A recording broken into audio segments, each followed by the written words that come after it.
아시다시피 그 한국 시간으로 어제가 추석이었습니다. 한국 시간으로 어제 추석이었는데, 우리가 살고 있는 미국 땅은 추석의 맛이 좀 안 납니다. 추석의 맛이 안 나요. 다 직장 가실 분들 가고, 학교 갈 학생들 가고. 그래서 아마 제가 알고 있기로는 추석의 맛을 조금이나마 내려고 오늘 점심 때 아마 떡을 준비한 것 같아요. 추석의 맛을 조금이나 내려고 그랬는데, 추석도 되고 이러니까 참 이 한국 생각이 더 많이 나고 가족이 더 그립기도 하더라고요. 물론 저도 우리 가족들하고 다 영상통화도 하고 또 이렇게 서로 인사도 나누고 그렇게는 했습니다만 참 아쉬워요. 아쉽습니다. 아쉽고 가까이 있으면 좀 더 자주 볼 텐데 그런 생각하고, 특별히 연세가 많으신 부모님들, 저희 아버님 또 어머님, 아버님은 여전히 그 병원에 계시기 때문에 아직도 병원에서 그 유리를 사이에 두고 면회를 합니다. 유리를 사이에 두고 면회를 해서 저는 또 유리를 사이에 두고 영상으로 이렇게 대화를 잠깐, 들리지도 않아가지고요, 잠깐 이렇게 하고 했습니다. 그렇게 잠깐 대화를 나눴는데, 하여간 아쉽지만, 또 그러나 또 우리 각자에게 맡겨진 사명들이 있고 또 다시 만날 것을 꿈꾸고 소망하면서 또 열심히 사는 게 참 중요한 것 같습니다. 자, 여러분, 제가 그런 이야기 한번 한 적이 있는데, 제가 집에 3형제입니다. 3형제, 제가 둘째인데, 3형제 중에 저희 아버님을 가장 닮은 사람이 접니다. 제가 가장 닮았다고들 그래요. 제가 봐도 그런 것 같아요. 그래서 저희 아버님과 영상통화하다 보면 아마 제가 나이가 들면, 내가 만약에 80이 되면 아마 저럴 것이다. 왜 그러냐면요, 제가 봐도 저희 아버님하고 저하고 등치도 비슷하고 목소리도 비슷하고 걸음걸이도 비슷하고요. 심지어는 성격도 비슷해요. 성격도 비슷하고 식성도 비슷한 것 같기도 하고. 저희 집사람도 그런 이야기해요. 점점 아버님을 닮아간다고. 점점 닮아간다고 그런 이야기 하는데, 어디 가겠습니까? 제가 장씨고 또 저희 아버님을 통해서 태어났기 때문에 그 아버지의 DNA를 물려받고 그 아버지의 흔적이 저에게 고스란히 남아 있습니다. 고스란히 전달이 된 거예요. 사실 저만 그런 게 아니라 여러분들도 똑같습니다. 여러분들도 있잖아요. 여러분들 부모님과 분명 닮은 구석이 있습니다. 하다못해 손이 닮은 사람이 있기도 하고요. 발이 닮은, 저는 손 닮은 사람도 봤어요. 손이 똑같더라고요. 희한하게. 부모님과 아이가 손이 똑같은 그런 집도 있더라고요. 그래서 이게 참 우리가 알고 보면 이 요즘 말로는 DNA, 이 유전자가 우리가 이어받았고, 옛날 말로 하면 부모님의 흔적이 우리 속에 남아 있습니다. 부모님의 흔적이. 그런데 사도 바울은요, 오늘 갈라디아서 이 편지 말미에 뭐라고 이야기하느냐면, 내가 예수의 흔적을 가졌노라. 바울은요, 내가 내 부모님의 흔적을 가졌다, 이런 표현 쓰지도 않고, 내가 사실은 가말리엘, 유명한 가말리엘 그 학자의 랍비의 학문을 잘 이어받아서 나는 가말리엘 학문의 흔적을 내가 다 가지고 있다, 이렇게도 말하지 않고, 사도 바울은 갈라디아 교인들에게 말하기를, 나에게는 예수의 흔적이 있다. 예수의 흔적이 있다. 저는 이 고백이 있잖아요. 참 멋있는 고백 같아요. 참 멋있는 고백 같아요. 참 멋있는 고백 같아요. 어떤 그 멘토를 통해서 그 사람이 어떤 여러 가지 영향력들을 받은 사람이 그 사람의 흔적을 고스란히 가지고 있는, 훌륭한 사람의 어떤 흔적을 고스란히 가지고 있는 것, 참 귀하고 아름다운 일입니다. 자, 오늘 우리가 이 갈라디아서 마지막 절이거든요. 6장 11절부터 18절까지 마지막을 우리가 보게 되는데, 갈라디아서 6장 11절부터 18절까지는요 어떤 내용이냐면 앞에서 이야기했던 내용들을 마지막으로 한 번 더 정리해 주는 내용이에요. 마지막으로 한 번 더 정리. 그렇기 때문에 오늘 본문 말씀이 참 중요합니다. 제가 보니까 한 10번 가까이 갈라디아서 말씀을 여러분들에게 설교 말씀을 전했는데, 사실 앞부분에 10번을 안 들었어도 오늘 말씀을 잘 들으면 갈라디아에서 전체적으로 무슨 이야기를 하는지를 잘 알 수 있습니다. 저도 설교를 할 때 보면요, 앞부분에 대해서 이 설교 내용을 쭉 하다가 마지막 결론에 가서는 앞에 했던 내용을 좀 정리를 해서 마무리를 하는 그 설교를 제가 잘 하는 편인데, 자주 하는 편인데, 이 바울이 지금 그렇게 하고 있어요. 1장부터 6장 초반까지 쭉 자신이 갈라디아 성도들에게 하고 싶었던 이야기들을 상세하게 전하다가 마지막에 가서는 그 내용들을 다시 한 번 더 정리해서 하나씩 내가 다시 말하는데 이것이 중요하고 이것이 중요하고 이게 중요하다, 그렇게 바울이 표현을 하고 있습니다. 그래서 오늘 우리는 바울의 이 갈라디아서 편지 마지막 부분을 통해서 무엇을 중점적으로 이야기하고 있는지, 어떤 것을 중점적으로 이야기하고 있는지를 다시 한 번 더 우리가 상고하고 또 생각하는, 그래서 은혜 받는 시간 되기를 소망합니다. 자, 첫 번째 하나는요, 우리 12절과 13절에 보면 이런 말씀이 있습니다. 무릇 육체의 모양을 내려 하는 자들이 억지로 너희에게 할례를 받게 함은, 이거 제가 계속 설교 때 이야기했죠. 유대주의자들이 내려와서 갈라디아 사람들한테 억지로 할례를 막 받게 하는, 억지로. 야, 할례 받아야 돼. 너 할례 받아야 돼. 예수 믿는 것도 중요하지만 할례를 받는 게 더 중요해. 이러면서 자꾸 그런 사람들이 억지로 할례를 받게 하면 그들이 그리스도의 십자가로 말미암아 받기를 면하려 함뿐이라. 할례를 받은 그들이라도 스스로 율법은 지키지 아니하고 너희에게 할례를 받게 하려는 것은 그들이 너희의 육체로 자랑하려 함이라. 할례를 받은 그들은요, 하나님의 율법의 말씀에 할례를 받으라고 했다. 그러면서 너희들도 받으라 라고 했는데, 실제로 그 사람들은 율법을 잘 지켰습니까? 그들이라도 스스로 율법은 지키지 아니하고, 실제로는 율법도 안 지켰어요. 율법도. 그러니까 정말 지켜야 하는 율법은 안 지키고, 지켜야 하는 율법은 안 지키고 별 필요 없는 율법을 지키라는 거예요. 밥 먹을 때 손 씻으라는 거. 죽어가는 사람 살리는 것은 그거는 하지도 않으면서 밥 먹을 때 손 씻으라는 거는 왜 그렇게 강조를 하는지 몰라요. 왜 그렇게.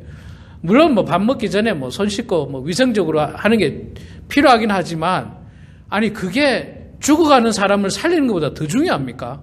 그렇지는 않잖아요. 그런데 이 사람들은 죽어가는 사람은 살리지 않고 율법에 밥 먹기 전에 손 씻으라 했다. 그래서 그거 안 씻는 사람한테 정죄하고 너는 왜 율법 안 지키냐. 이런 사람들이에요. 이런 사람들. 할례를 지키라는 율법의 말씀을 지키면서도 할례의 정말 근본 정신은 안 지키는 사람들이었어요. 하나님께서 왜 할례를 받으라고 했는지 근본 정신이 있는데 그 근본 정신은 지키지도 않고 그냥 할례를 받으라. 이런 사람들을 사도 바울은 다른 표현으로 뭐라고 이야기하냐면 거짓 교사들이다라고 표현했고요. 이 거짓 교사들의 거짓말에 끌려다니지 말라. 마지막으로 이걸 강조하고 있어요. 거짓 교사들의 거짓말에 끌려다니지 마라. 여러분, 우리가 살고 있는 이 땅에 있잖아요. 거짓말에서 사기치려는 사람들이 얼마나 많은지 몰라요. 요즘 대표적인 범죄 중에 하나가 그 보이스피싱이라는 거지 않습니까? 보이스피싱. 아마 우리 성도님들 중에 그런 전화 받아보신 분들도 계실 거예요. 우리는 영어가 좀 부족해가지고 웬만하면 전화를 끊지만 모르는 사람들. 영어가 좀 되시면요, 이거 영어로도 막 거짓말을 해요. 할아버지 해샀고, 할머니 해사하면서 막 돈을 보내라고 그러고, 제가 들은 이야기는 저희 어머니도 한국에 이제 사시는데 저희 어머니에게도 그런 전화가 자주 온대요. 자주. 문제가 생겼으니 빨리 계좌를 이체해야 된다는 등 그래가지고 돈을 빼내게 하는 그런 일을 저희 어머님도 경험했다 하더라고요. 그래서 아무리 봐도 이상한 것 같아서 전화를 끊었다고 제가 그 이야기를 들었는데, 그런 범죄자들의 거짓말에 끌려다니지 말라는 거예요.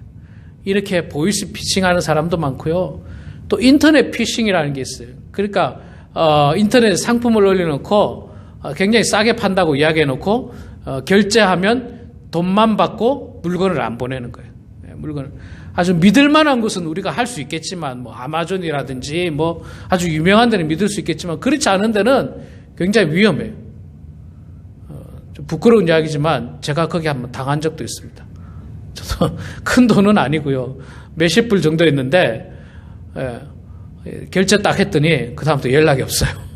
연락이 없어요. 물건은 당연히 안 오고 연락 이메일 보내고 이래도 아무 연락이 없어요.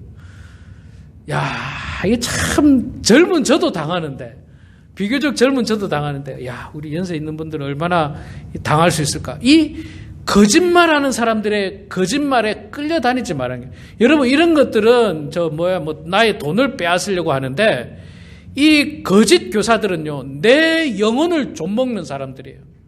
나를 이단으로 끌어들이는 사람들이에요. 이단으로. 이단이 좋다는 거야. 맨날 와가지고. 이단의 특징 중에 하나는요, 그렇게 사람들이 착할 수 없어요. 못된 사람이면 우리가 상종을 안 하잖아요, 보통. 그런데 이 이단들은 우리를 유혹하고 우리를 자기들에게 끌어들이려고요, 얼마나 착하게 하는지 몰라요. 얼마나 착하게 하는지 몰라요. 야, 사람이 어떻게 이렇게 착할까, 이렇게 좋을까라고 싶을 만큼 그렇게 다가옵니다, 실제로는. 그런데 여러분, 거기에 잘못해서 우리가 넘어가 버리면 우리의 영혼이 실족당하는 거예요. 우리의 영혼이 실족당하는 거예요. 예수 그리스도를 믿는 믿음으로 말미암아 구원받는다는 그 놀라운 복음은 집어쳐 버리고 할례를 받고 무슨 율법을 지키려고 애쓰고, 그래봐야 율법을 다 지키지도 못하고 그것으로 구원받는 것이 아님에도 불구하고 거기에 끌려다니는 겁니다. 거기에.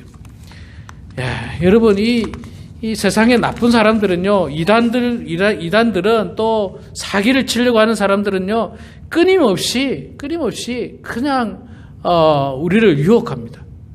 제가 언제 한번 이런 그 광고 전단지를 봤습니다. 어떤 교회가 개척을 하는 것 같아요. 개척을 하니까 이제 광고를 해야 되지 않습니까? 전단지를 만들어서 이렇게 사람들에게 아마 전단지를 뿌리는데, 그 전단지 내용이 뭐라고 돼 있느냐면, 교회다운 교회가 없는 이 지역에 참된 교회가 생깁니다. 자, 그 말은 무슨 말입니까? 여기 있는 교회들은 교회다운 교회가 아니라고 그냥 매장시켜버리지 않습니까? 그래서 제가 이걸 보고, 이 목사를 찾아가야 되겠다. 이거는 자기를 높이려고 다른 하나님의 교회를 부정하는 대단히 위험하고 나쁜 행동이다 생각을 하다가 제가 찾아가지는 않았습니다. 괜히 오해도 받고 그럴 것 같아서 하나님께서 다 알아서 하시겠지 하고 제가 가지는 않았는데, 여러분, 이게 사실은 누가 이런 일들을 하느냐면요, 사탄이 그래요. 사탄이. 이단들이 그래요. 이단들은요, 기존의 교회들이 다 썩었다고 이야기해요. 막 교회들의 잘못된 거, 교회들이 싸우는 거, 이런 것들을 꺼내오면서, 봐라, 교회들이 이렇게 썩었다. 이게 무슨 교회냐? 이건 교회가 아니다. 심지어는 또 이 교회의 지도자들, 목사들도 다 가짜다. 목사들이 다 그냥 정말 나쁜 사람들이다. 이렇게 매장을 막 시키면서 우리가 진짜다. 우리 공동체에 들어와라. 우리 모임에 들어와라. 우리가 정말 천국이다. 그렇게 이야기하는 게 이단들입니다. 이단들. 그렇게 이야기하는 사람들. 그런데 우리가 끌려다니거나 그런데 우리가 속아 넘어가서는 결코 안 되는 것입니다. 바울은 편지 마지막 부분에 거짓 교사들에게 끌려다니지 마라. 여러분, 이 말세에는요, 여러분을 유혹하는 사람들이 너무너무 많아요. 여러분의 지갑을 털려고 하는 사람들도 많고요. 여러분의 영혼을 빼앗아 가려고 하는 사람도 많고요. 여러분을 무너뜨리려고 하는 사람도 너무너무 많습니다. 여러분 깨어 있어야 됩니다. 정신을 차려야 됩니다. 기도해야 돼요. 그래야지 우리가 그 거짓 교사들, 거짓을 주장하는 사람들에게 끌려다니지 않을 수가 있는 것입니다. 자, 두 번째로 바울이 편지 마지막 부분에 강조하고 있는 것은 뭐냐면 오늘 말씀에 보면 그 말씀이 있습니다. 바울은 예수 그리스도의 십자가만 바라보라 그렇게 말씀을 하고 있습니다. 그리고 할래나 무할래나 아무것도 아니로되 오직 새로 지으심을 입은 것이 중요하다. 오직 예수 그리스도의 십자가만을 바라보면서 담대히 나아가라고 우리들에게 증거를 하고 있습니다. 갈라디아 교회의 가장 큰 이슈는 할례였어요. 할례. 율법으로 구원받느냐, 믿음으로 구원받느냐 이 말인데 이걸 조금 더 구체적으로 하면 할례를 받아야 되느냐, 받지 말아야 되느냐 이게 이제 굉장히 중요했습니다. 그런데 바울은 담대하게 얘기합니다. 야, 할례를 받든지 안 받든지 그건 아무것도 아니야. 받아도 되고 안 받아도 되고 그건 중요한 게 아니야. 그게 중요한 게 아니라 정말 네 마음 중심에 하나님을 사랑하는 그 사랑과 예수 그리스도를 믿는 믿음이 있느냐가 중요한 거지. 할례를 뭐 받았다고 해서 뭐 무조건 구원받고 할례를 안 받으면 무조건 구원 못 받고 이런 거는 아무것도 중요하지 않아요. 저는 있잖아요. 이 말씀에 덧붙여서 더 나아가서 이렇게 좀 표현하고 싶습니다. 할례나 무할례나 아무것도 아니로되 오직 새로 지으심을 받은 것이 중요하다. 이 말씀을 제가 조금 확대 해석하면요. 목사나 장로나 어떤 직분을 받은 것이 중요한 것이 아니로되 오직 새로 지으심을 받은 것이 중요하다. 직분은 정말 중요한 게 아니에요. 직분은 정말 중요한 게 아니에요. 직분과 구원은 저는 크게 관련이 없다고 생각합니다. 왜냐하면 성경에서 그렇게 말한 적이 없거든요. 직분은 그저 하나님께서 교회의 질서를 위해서 각각 그 사명을 맡기기 위해서 직분을 세운 거지. 네가 장로가 되면 구원을 받고 권사가 되면 구원을 받는다 이런 표현이 없습니다. 네가 집사가 되면 구원을 받고 집사가 안 되면 구원을 못 받는다 이런 표현이 없어요. 성경에는 전혀 없습니다. 그렇기 때문에 사실은 직분은 그렇게 중요한 게 아니에요. 저는 요즘 점점 이 직분에 회의감을 많이 느낍니다. 왜냐하면 목사라고 하는 분들이, 저와 같은 목사라고 하는 분들이 세상적으로 무리를 일으킬 때 혹은 전혀 인격이 갖춰지지 않은 사람을 볼 때 같은 목사로서 정말 부끄러워요. 정말 부끄러워요. 정말 하루라도 빨리 내가 은퇴를 하면 얼마나 좋을까 이런 생각이 들어요. 빨리 이 목사라고 하는 무거운, 사실 목사라고 하는 이 직분은요 정말 무겁습니다. 정말 무거워요. 가볍지 않습니다. 이게 진짜 가볍지 않아요. 가볍지 않고 무거워요. 그래서 이 무거운 것뿐만 아니라 무거움에도 불구하고 고생은 고생대로 하는데 칭찬과 존경은 받지는 못하고 비난과 어떤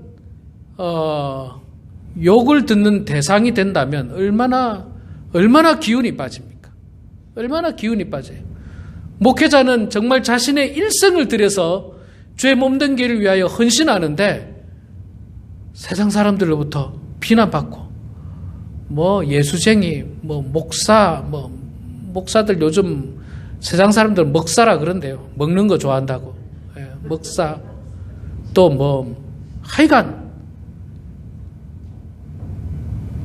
저는 그런 분들을, 그런 어떤 비난을 받는, 그러니까 세상적으로 무리를 일으킨 사람들이 있잖아요. 뉴스에 나올 만한 목사님들, 뉴스에 나와가지고 막 큰 사고친 목사님들, 혹은 제가 만나봤는데 전혀 인격이 안 된 분들이 있어요. 무슨 겸손이라고는 찾아볼 수도 없고 그저 자기를 세워주기 바라고, 자기를 높여주기 바라고, 인정해주기 바라고, 그저 바라는, 그런 분들을 볼 때마다 야, 이 직분 참 중요하지 않다.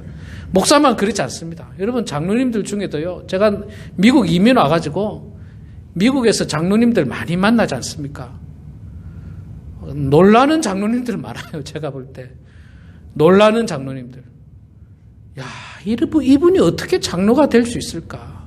이분이 어떻게, 이런 분들이 어떻게 장로가 될까? 또 어떻게 이런 인격을 가지고 교회를 섬긴다고 할까? 기가 막힌 일들이, 기가 막힌 분들을 봐요. 제가 그런 분들 봅니다. 물론 뭐 제가 제 눈이 뭐 100% 정확하다 한 건 아닙니다. 그러나 제가 또 반대로 이유 없이 미워할 필요는 없잖아요. 제가 잘 모르는 장로님은 이유 없이 미워할 필요는 없는데, 그런 분들 보면 뭐 또 제 혼자만의 평가가 아니에요. 사람들이 다 그래. 야, 그 장로도 아니야 이러면서, 그 사람 장로도 아니에요. 여러 사람들에게 그런 이야기 들으면요, 야, 도대체 어떻게 행실을 했길래 저런 이야기를 들을까? 그래서 제가 확실하게 느낀 거는, 할례나 무할례가 중요한 것이 아니라 오직 새로 지음받은 것이 중요하던 것처럼, 장로나 권사나 목사나 직분이 중요한 것이 아니라 예수 그리스도의 십자가를 바라보며 예수 그리스도로 말미암아 거듭났느냐 거듭나지 않았느냐, 그것이 100번 중요하다는 겁니다. 100번 중요하다는 거예요. 100번 중요해요. 네. 그래서 사도 바울은 자신은 내가 예수 그리스도를 바라본다라고 말씀합니다. 그게 몇 절입니까? 제가 갑자기 찾을 수가 없네. 14절이네요. 그러나 내게는 우리 주 예수 그리스도의 십자가 외에 결코 자랑할 것이 없으니 그리스도로 말미암아 세상이 나를 대하여 십자가에 못 박히고 내가 또한 세상에 대하여 그러하니라. 나는 십자가 말고는 자랑할 게 없다. 바울은 그렇게 이야기합니다. 여러분, 사실 바울은 세상적으로 보면 자랑할 게 많은 사람이었어요. 굉장히 공부를 많이 한 사람이었고 아주 엘리트 중에 엘리트가 사도 바울입니다. 굉장히 뛰어난 능력을 가진 사람이었어요. 집안도 좋았고요. 또 뭐 자기 어떤 이 백그라운드가 굉장히 뛰어난 사람이었습니다. 그럼에도 불구하고 자기는 그런 세상적인 자랑할 만한 것들은 다 배설물처럼 여기고 다 버렸고, 그건 자랑하지도 않고 그리스도의 십자가 외에는 내가 자랑할 게 없다. 세상 사람들은 여러분, 자기가 가진 물질을 자랑하고 내가 돈이 얼마나 많은지 자랑하고 싶어하고, 뭐 또 얼마나 많이 공부했는지를 은연중에 자랑하고 싶어하고, 내가 젊었을 때 뭐 했는지를 자랑하고 싶어하고, 내가 한국에서 얼마나 뭐 대단한 일을 했는지를 자랑하고 싶어 해가지고 어떤 사람 만나면요, 자랑을 그냥 몇 시간씩 합니다. 괜찮아요. 괜찮습니다. 그러나 그것보다도 훨씬 더 훌륭한 자랑은 예수 그리스도의 십자가를 자랑하는 거예요. 예수 그리스도의 십자가를 자랑하는 거. 제가 이렇게 보니까 자랑은요, 우리 한국 사람도 잘하지만 미국 사람도 엄청 잘하더라고요. 자랑을 안 물어봤는데도 자랑해요. 안 물어봤는데도 조금만 관심 가지면 막 자랑해요. 막 자랑해요. 뭐 하여간 제가 여러 번 이야기했지 않습니까? 강아지가 예쁘다 그러면 막 강아지에 대해서 자랑해요. 막 자랑하고, 뭐 자전거가 예쁘다, 자전거가 뭐 어떤 거에 대해서 안 물어봤는데 막 그거 다 자랑하고, 뭐 하여간 별거 다 자랑해요. 별거 다 자랑해요. 우리 아버지가 옛날에 뭘 어떻게 하고, 뭐 제가 이제 한국 사람이다 그러면 뭐 자기 누구 중에 누가 한국 전쟁에 갔었고, 뭐 한국에서 근무했었고, 뭐 별거 다 이야기하는 거예요. 누가 물어보지도 않았는데. 그래서 제가 뭐 훌륭하다고, 뭐 한국을 위해서 그렇게 해서 고맙다고, 전쟁에 참여해서 고맙다고 그렇게 이야기는 하지만 하여간 자랑 좋아하더라고요. 그런데 바울은 그 사람들보다 훨씬 더 자랑할 게 많았지만, 바울이 자랑하는 것은 오직 하나, 예수 그리스도의 십자가 외에는 자랑할 게 없다. 나는 십자가만 자랑하노라. 십자가만 자랑하노라. 예. 바울은 그렇게 고백하고 있어요. 여러분, 우리도 있잖아요. 우리의 자랑이 내가 목사요, 이런 거는 자랑하지도 마세요. 예. 여기 목사가 얼마나 많은 줄 아세요? 여기 남가주에 뭐 너무 많아가지고 그건 자랑거리도 안 돼. 내가 장로네 이것도 자랑거리. 이거 자랑하지 마시고 내가 예수 그리스도의 십자가로 말미암아 구원받은 것, 하나님의 은혜, 나는 죄인이었고 나는 죽을 수밖에 없는 사람이었는데 예수님께서 나를 대신해서 십자가에 죽으신 그 놀라운 사랑만을 여러분 마음껏 자랑하시기 바랍니다. 그 자랑보다 큰 자랑이 없어요. 그 자랑보다 큰 자랑이 없어요. 뭐 학벌 자랑해봐야 여러분보다 공부 더 많이 한 사람 세상에 천지고요. 돈 자랑해봐야 여러분보다 돈 많은 사람 너무너무 많습니다. 우리가 가진 돈은 돈도 아니에요. 그냥 이건 돈도 아니에요. 돈도. 우리가 자랑하는 세상적인 아무것도 아니에요. 아무것도 아니에요. 그런데 우리가 자랑할 수 있는 가장 강력한 것이 바로 예수 그리스도의 십자가라고 하는 사실이에요. 십자가. 그 십자가로 말미암아 나를 구원하고 그 십자가로 말미암아 우리 모두를 구원하는 능력이 있기 때문에 그 능력의 십자가를 우리는 자랑할 수 있습니다. 바울은 갈라디아 성도들에게 그 십자가 자랑하라고 이야기해요. 그 십자가 자랑하라고. 마지막으로 바울이 그 성도들에게 이야기하는 것 중에 하나는 뭐냐면요. 내가 십자가를 자랑함에 있어서 왜 그러냐면 내 속에는 예수의 흔적이 있기 때문에 그렇다. 그렇게 고백합니다. 예수의 흔적이 있다. 17절입니까? 이후로는 누구든지 나를 괴롭게 하지 말라. 내가 내 몸에 예수의 흔적을 지니고 있노라. 여기서 예수의 흔적을 지니고 있다는 말은요, 뭐 단순히 내가 예수 믿었다가 아니라 마치 사도 바울은 예수님과 하나가 된 것 같은, 그래서 예수님의 모든 모양을 닮았고 성품을 닮았고 행동을 닮아서 내 속에 예수 그리스도의 그 어떤 사역들이 나타나는 것을 이야기하고 있습니다. 앞서 제가 말씀드렸듯이 제가 저희 아버님을 삼형제 중에 제일 많이 닮았다고 말했는데 이거는요 뭐 어떻게 표현하기 어려워요. 정말 표현하기 어려운데 저희 부모님, 저희 아버님을 보신 분들은 아마 제 말에 굉장히 공감을 할 거예요. 이 옛날에 미국에 오셨는데 뒤로 돌아 서 있으면요 아버지와 저를 분간이 안 돼요. 뒤로 돌아 딱 서 있으면, 뒤로 돌아서 걸어가면 누가 아버지고 누가 아들인지 잘 몰라요.